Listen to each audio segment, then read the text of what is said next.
Snow whispered across the barren forest, brushing over the metallic ruins of an outpost once alive with alien voices. The beacon pulsed weakly from the wreckage, an automated distress signal looping in endless repetition. High above, the command frigate Varkesh caught the transmission and relayed it to Central Command. The message was simple, almost absurd. Human prisoner missing. Base compromised. Inside the frigate's war room, 12 alien commanders gathered around a holographic display of the frozen planet. Their exoskeletal armor reflected the blue light as they studied the coordinates of the vanished human. For them, a single human life held no value. The loss of the facility, however, demanded explanation. Commander Shrath, their leader, adjusted his visor and regarded the others with contempt. He was alone, unarmed. This should not have been possible. No one answered. The silence stretched until the hum of the ship became unbearable. Finally, one commander dared to speak. Perhaps the creature perished in the storm. The beacon may be faulty. Shrath's mandibles clicked sharply. Our surveillance feeds show movement. Something walked out of that base, and it wasn't one of ours. His claw traced the thermal scan hovering in the air. We find it. We confirm it. We end it. Within the hour, the Varkesh descended through the planet's atmosphere, its engines scattering snow into violent spirals. The search party deployed in pairs, each commander commanding a squad of drones. Their scanners pulsed rhythmically, painting the landscape in shifting tones of red and violet. The forest was quiet, almost reverent. Trees, tall as spires, stood draped in frost. No birds, no movement, only the low groan of ice under pressure. Commander Iltrin, youngest among them, adjusted his rifle and activated his bio-tracker. The human's heat signature is faint, he reported.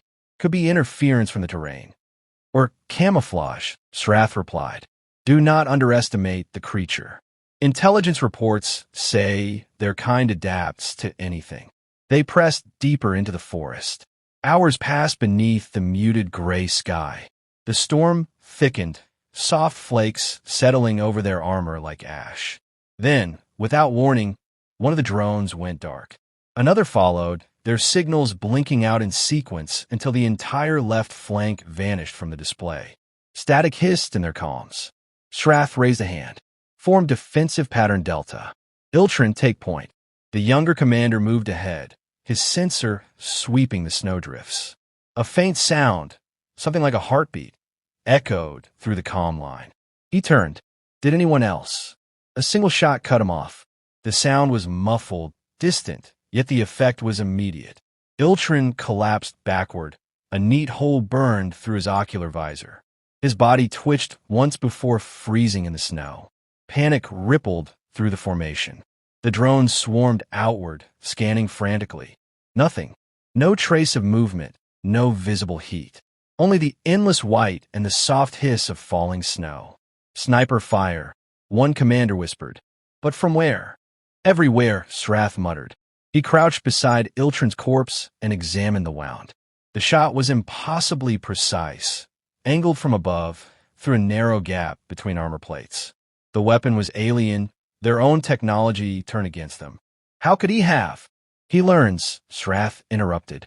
He observes, adapts, and uses what he finds. That is how his species survive their primitive wars. He stood, scanning the tree line. But he is only one. We are many. They advanced again, more cautious now, spreading in a wide formation. The forest seemed to close in around them, each tree a potential threat. A second shot rang out, then a third. Two more commanders fell before anyone could react. The survivors dropped to their knees, returning fire at shadows. Branches splintered. Snow burst into clouds of powder. Nothing answered. Thermal scan. Shrath ordered. Find him. The data flickered across their visors. Heat signatures everywhere. Dozens of them, all moving, circling. The commanders froze in disbelief. The readings made no sense. False returns, someone gasped. He's feeding us decoys. A distorted voice crackled through the static, low and human. You shouldn't have come looking. The words sent a chill through even their armored forms. The voice was calm, deliberate, almost amused. It carried the steady confidence of a predator certain of its prey. Shrath gritted his teeth. He's using our comms network. Jammed the frequency. But before the order could be executed, another commander screamed. A flash of movement, a blur of white, cut through the snow. The body hit the ground hard. Throat slit open with a blade of alien alloy. The weapon was theirs. For a moment, no one spoke. The silence was absolute. The storm had grown heavier, blanketing the forest in blinding white. The commanders stood like statues, their lenses scanning every direction. Then the realization struck them all at once. Their quarry was no longer fleeing. He was hunting them. Shrath forced his voice steady. We regroup. Defensive perimeter now.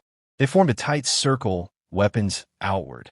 The forest seemed alive with whispering wind, each gust a suggestion of movement. Somewhere beyond the trees, a faint rhythmic clicking echoed, the deliberate reloading of a rifle. Another drone feed blinked to life briefly, showing a figure cloaked in shredded camouflage, face hidden behind frost and shadow. The feed cut before anyone could trace the location.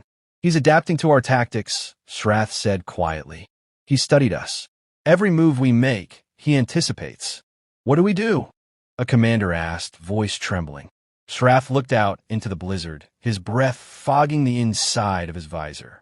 We stop thinking like soldiers, he said, and start thinking like prey, because that's what we are now. The blizzard held around them, erasing tracks, muffling sound, swallowing light. In the distance, a rifle clicked again, once, twice, like a countdown. The commanders turned toward the sound, weapons raised, nerves stretched to breaking. Then silence. Only the snow moved, drifting slowly over the bodies of the fallen. The beacon at the ruined outpost continued to pulse, a faint red heartbeat in the endless white.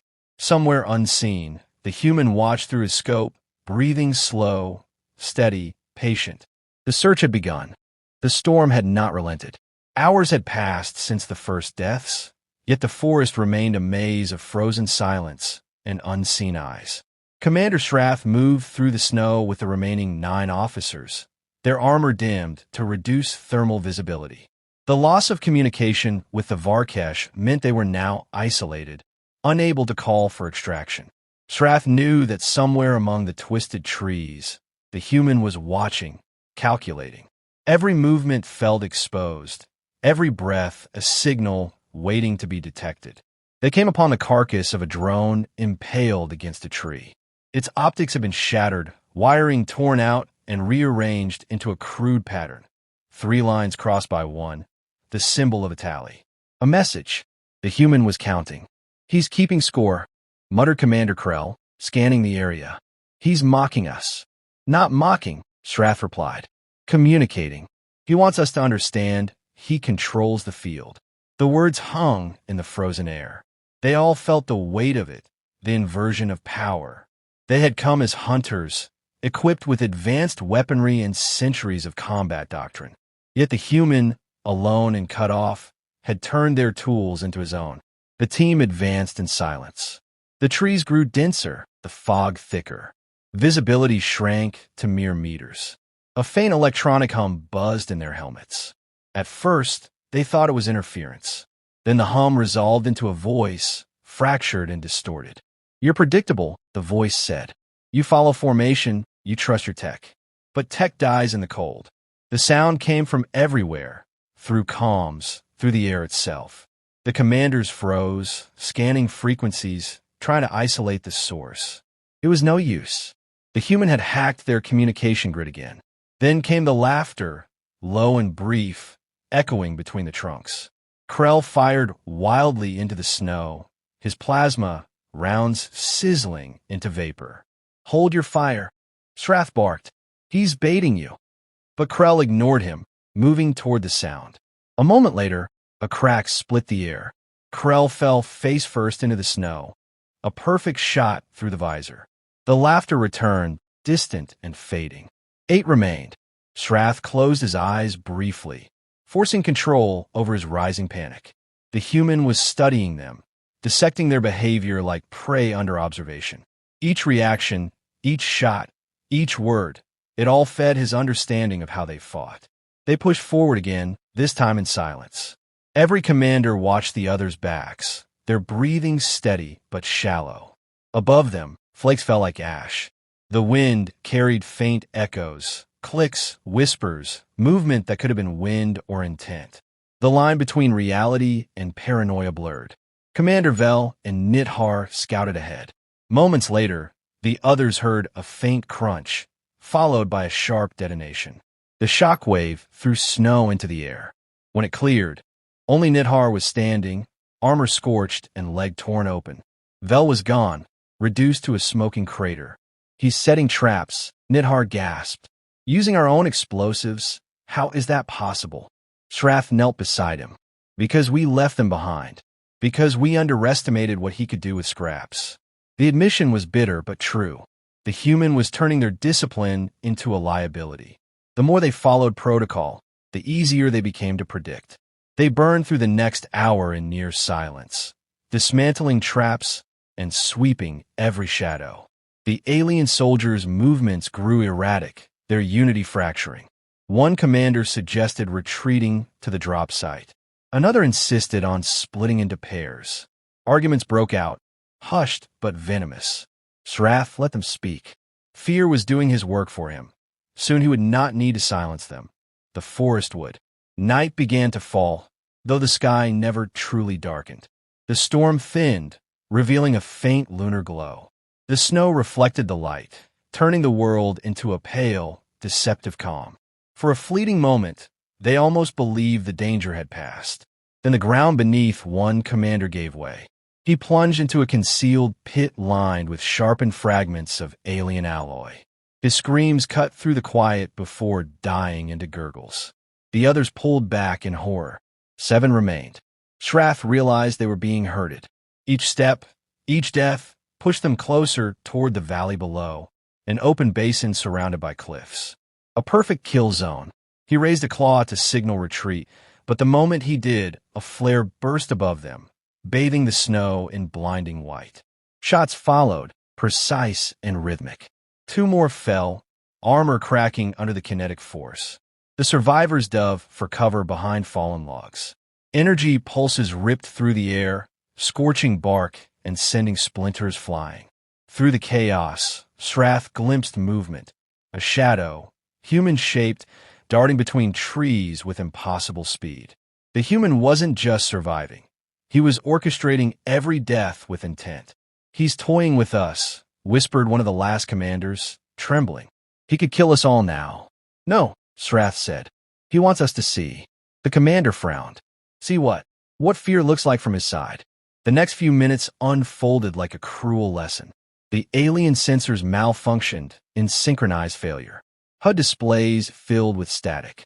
Voices overlapped on the comms, each one distorted, whispering in human tones.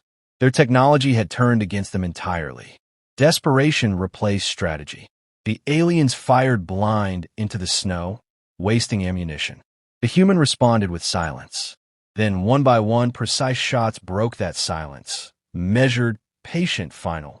By the time Shrath realized what was happening, only 4 of them remained, huddled behind a ridge. Their breathing echoed inside their helmets, shallow and erratic. The forest glowed faintly from scattered fires where plasma bolts had struck.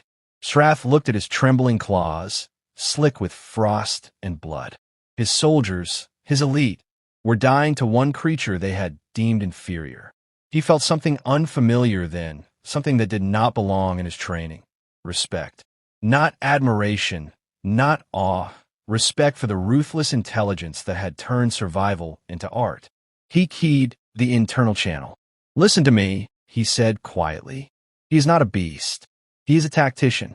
Every mistake we make feeds his mind. If we act like soldiers, we die as soldiers. The only way to win is to stop fighting on his terms." The others looked at him, hollow-eyed, broken. Beyond them, the snow stirred again. The human's voice returned, closer this time, calm and deliberate. "For left," he said. "You should have stayed in orbit." The comms went silent. Shrath turned toward the sound, raising his weapon, heart pounding beneath armor. Somewhere in the darkness, the human waited for the perfect moment to strike. The forest seemed to hold its breath, the snow pausing midair, the entire world balanced on that single heartbeat. Then came the faint click of a rifle bolt sliding into place, a quiet, final punctuation that promised the hunt was not yet over.